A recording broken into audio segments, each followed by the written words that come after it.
কোন ব্যক্তির ঘাড় কিয়ামতের দিন সবচেয়ে লম্বা হবে?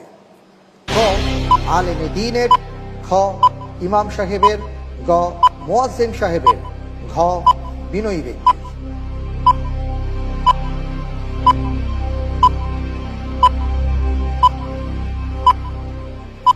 মাশাআল্লাহ, এই প্রশ্নটির উত্তর- ভাই ভাই ভালো করে বুঝে নেন, ৪৫ সেকেন্ডের মধ্যে আরো অনেক সময় বাকি আছে। আপনি বুঝে নিয়েছেন? জি, আচ্ছা জি বলুন। এই প্রশ্নটির উত্তর হলো কিয়ামতের দিন যার ঘাড় সবচেয়ে লম্বা হবে তিনি হচ্ছেন গ মুয়াজ্জিনের। মুয়াজ্জিনের লক করে দেব? জি, লক করে দেওয়া হোক গ মুয়াজ্জিনের। রাকিবুল হাসান ভাই, আপনি যে উত্তরটি দিয়েছেন গ মুয়াজ্জিনের, আমি দেখতে পাচ্ছি সঠিক উত্তর।